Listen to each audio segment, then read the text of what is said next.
Sense and Sensibility by Jane Austen.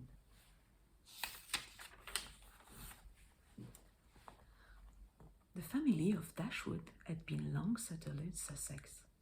Their estate was large, and their residence was at Norland Park, in the center of the property where, for many generations, they had lived in so respectable manner as to engage the general good opinion of their surrounding acquaintance. The last owner but one of this estate was a single man who lived to a very advanced age and who, for many years of his life, had a constant companion and housekeeper in his sister. But her death, which happened 10 years before his own, produced a great alteration in his home. For to supply her loss, he invited and received into his house the family of his nephew, Mr. Henry Dashwood, the legal inheritor of the Norland estate and the person to whom he intended to bequeath it. In the society of his nephew and niece and their children, the old gentleman's days were comfortably spent. His attachment to them all increased. The constant attention of Mr. and Mrs. Henry Dashwood to his wishes, which proceeded not merely from interest but from goodness of heart, gave him every degree of solid comfort which his age could receive, and the cheerfulness of the children added a relish to his existence. By a former marriage, Mr. Henry Dashwood had one son. By his present lady, 3 daughters. The son, a steady, respectable young man, was amply provided for by the fortune of his mother, which had been large, and half of which devolved on him on his coming of age. By his own marriage, likewise, which happened soon afterwards, he added to his wealth. His wife had something considerable at present, and something still more to expect hereafter from her mother, her only surviving parent who had much to give. To him, therefore, the succession to the Norland estate was not so really important as to his sisters, for their fortune, independent of what may arise to them from their fathers inheriting down property, could be but small. Their mother had nothing, and their father only £7,000 in his own disposal, for the remaining moiety of his first wife's fortune was also secured to her child, and he had only a life interest in it. The old gentleman died. His will was read, and like almost every other will, gave as much disappointment as pleasure. He was neither so unjust nor so ungrateful as to leave his estate from his nephew, but he left it to him on such terms as destroyed all the value of the bequest. Mr. Dashwood had wished for it more than for the sake of his wife and daughters than for himself or his son. But to his son and his son's son, a child of 4 years old, it was secured in such a way as to leave to himself no power of providing for those who were most dear to him and who most needed a provision. By any division of the estate or by any sale of its valuable woods, the whole was tied up for the benefit of this child, who, in occasional visit with his father and mother at Norland, had so far gained on the affection of his uncle by such attractions as are by no means unusual in children of 2 or 3 years old, and in perfect articulation and earnest desire of having his own way, many cunning tricks and a great deal of noise, as to outweigh all the value of all the attention which for years he had received from his niece and her daughters. He meant not to be unkind, however, as a mark of his attention for the three girls, he left them £1,000 apiece. Mr. Dashwood's disappointment was at first severe, but his temper was cheerful and sanguine, and he might reasonably hope to live many years, and by living economically lay by a considerable sum from the produce of an estate already large and capable of almost immediate improvement. But the fortune which had been so tardy in coming was his only 12 months. He survived his uncle no longer, and £10,000, included the late legacy, was all that remained for his widow and daughters.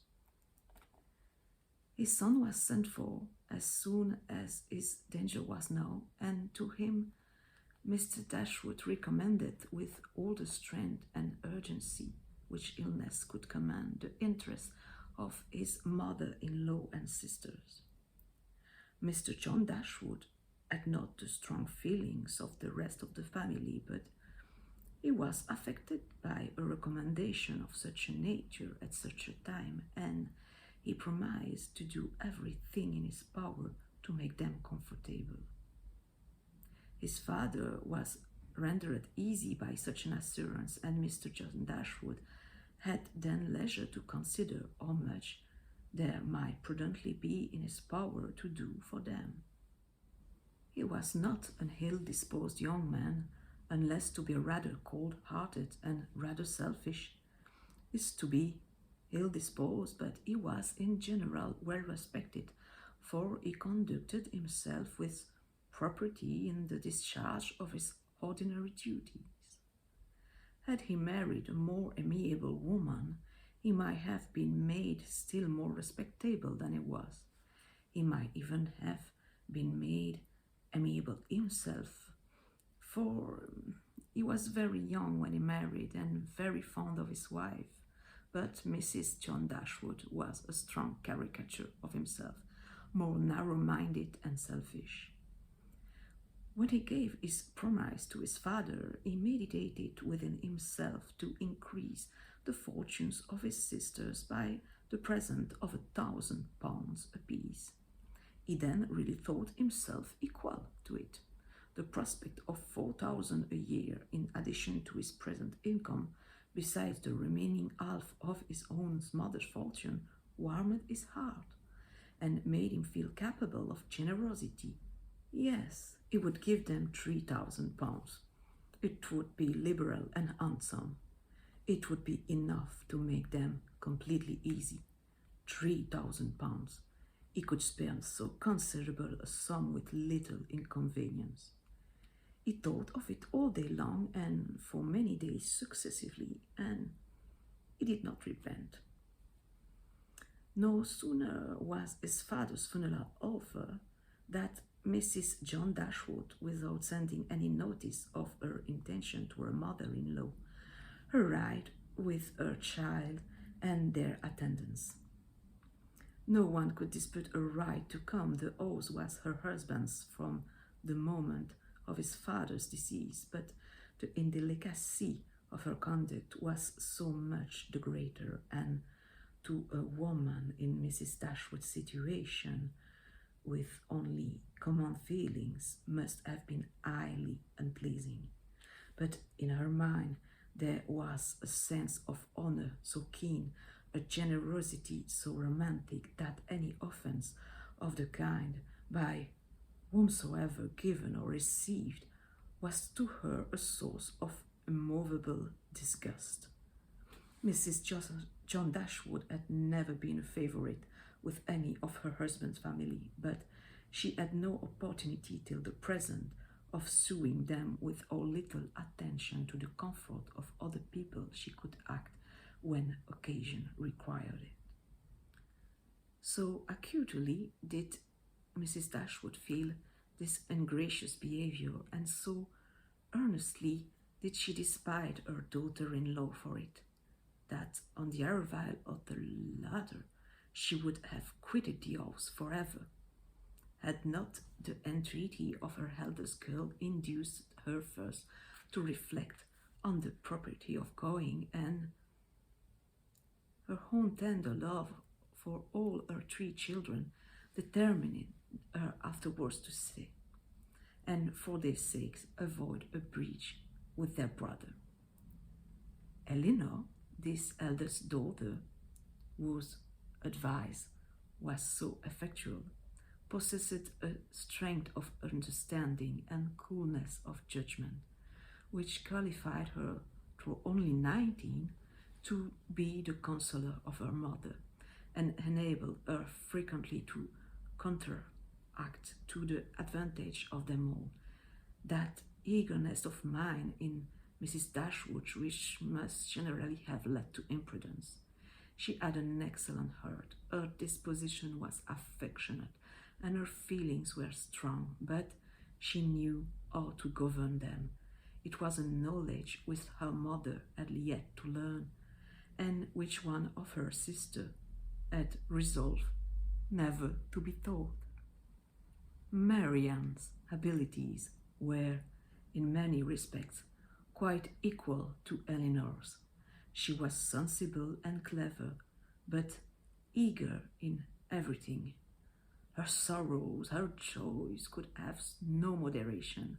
She was generous, amiable, interesting. She was everything but prudent. The resemblance between her and her mother was strikingly great. Eleanor saw with concern the excess of her sister's sensibility, but by Mrs. Dashwood it was valued and cherished. They encouraged each other now in the violence of their affliction. The agony of grief which overpowered them at first was voluntarily renewed, was sought for, was created again and again. They gave themselves up wholly to their sorrow, seeking increase of wretchedness in every reflection that could afford it, and resolved against ever admitting consolation in future. Eleanor too was deeply affected, but still she could struggle, she could exert herself. She could consult with her brother, could receive her sister-in-law on her arrival, and treat her with every proper attention, and could strive to bruise her mother to similar exertion and encourage her to similar forbearance. Margaret, the other sister, was a good-humoured, well-disposed girl, but as she had already imbibed a good deal of Marianne's romance, without having much of her sense, she did not at 13 bid fair to equal her sister at a more advanced period of life. Mrs. John Dashwood now installed herself mistress of Nolan, and her mother and sister-in-law were degraded to the condition of visitor. As such, however, they were treated by her with quiet civility, and by her husband with as much kindness as he could feel towards anybody beyond himself, his wife, and their child. He really pressed them with some earnestness to consider Nolan as their home, and as no plan appeared so eligible to Mrs. Dashwood as remaining there till she could accommodate herself with a house in the neighbourhood, his invitation was accepted. A continuance in a place where everything reminded her of former delight was exactly what suited her mind. In seasons of cheerfulness, no temper could be more cheerful than hers, or possess in a greater degree that sanguine expectation of happiness which is happiness itself. But in sorrow she must be equally carried away by her fancy, and as far beyond consolation as in pleasure she was beyond alloy. Mrs. John Dashwood did not at all approve of what her husband intended to do for his sisters. To take £3,000 from the fortune of their dear little boy would be impoverishing him to the most dreadful degree. She begged him to think again on the subject. How could he answer it to himself to rob his child, and his only child too, of so large a sum? And what possible claim could the Miss Dashwood, who were related to him only by half-blood, which she considered as no relationship at all, have on his generosity to so large an amount? It was very well known that no affection was ever supposed to exist between the children of any man by different marriages. And why was he to ruin himself and their poor little Harry by giving away all his money to his half-sisters? It was my father's last request to me, replied her husband, that I should assist his widow and daughters. He did not know what he was talking of, I dare say. 10 to 1, but he was light-headed at the time. Had he been in his right sense, he could not have thought of such a thing as begging you to give away half your fortune from your own child. He did not stipulate for any particular sum, my dear Fanny. He only requested me in general terms to assist them and make their situation more comfortable than it was in his power to do. Perhaps it would have been as well if he had left it wholly to myself. He could hardly suppose I should neglect them, but as it required the promise, I could not do less than give it.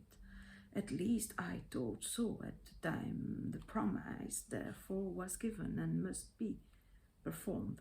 Something must be done for them whenever they leave Norland and settle in a new home. Well, then, let something be done for them, but that something need not to be £3,000. Consider, she added, that when the money is once parted with, it never can return.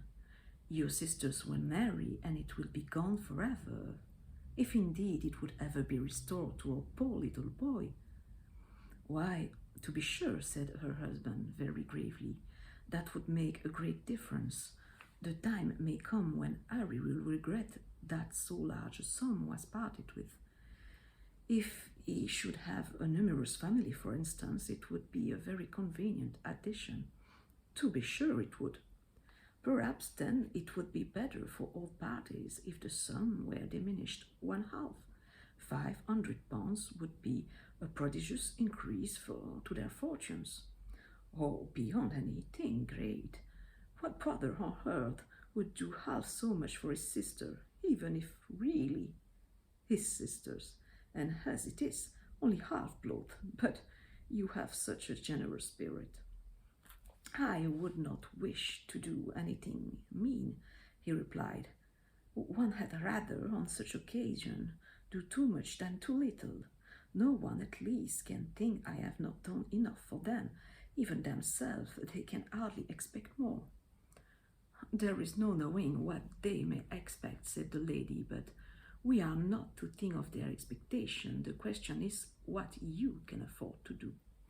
Certainly, and I think I may afford to give them £500 apiece. As it is, without any addition of mine, they will each have above £3,000 on their mother's death, a very comfortable fortune for any young woman.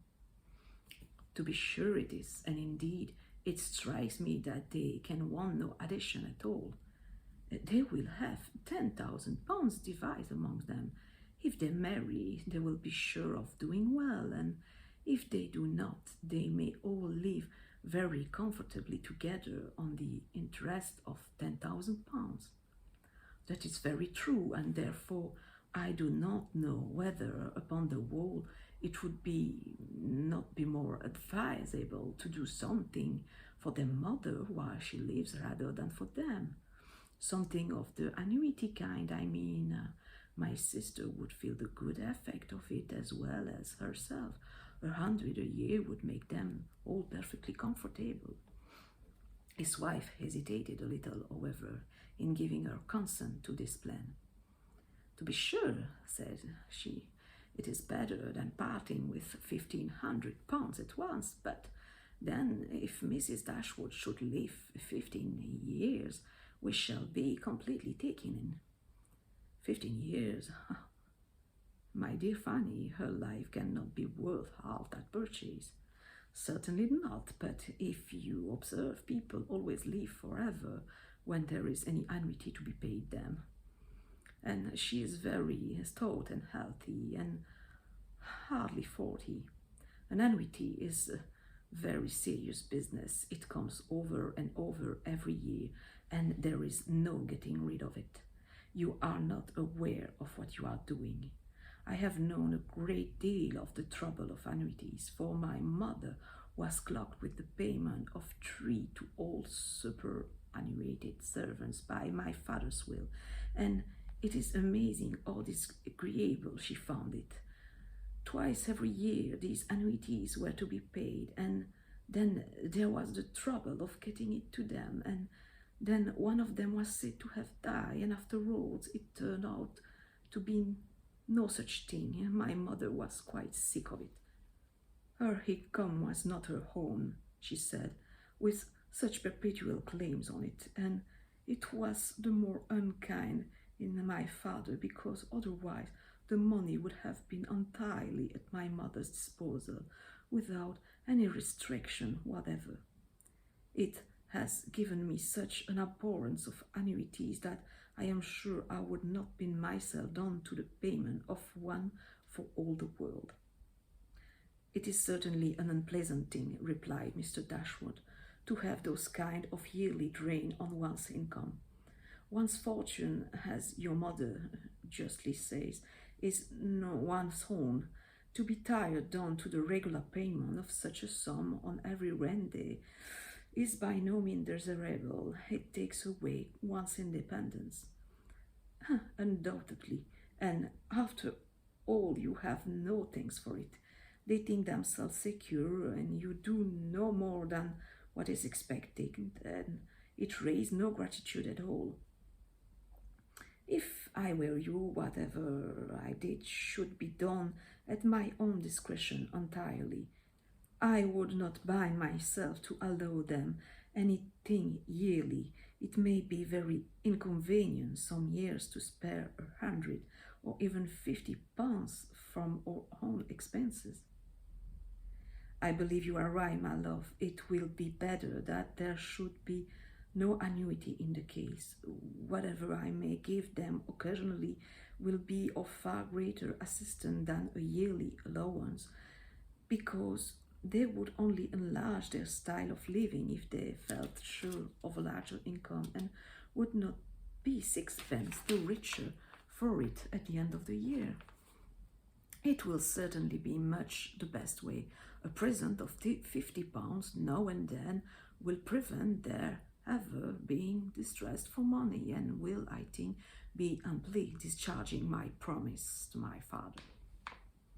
To be sure it will indeed. To say the truth, I am convinced within myself that your father had no idea of giving them any money at all.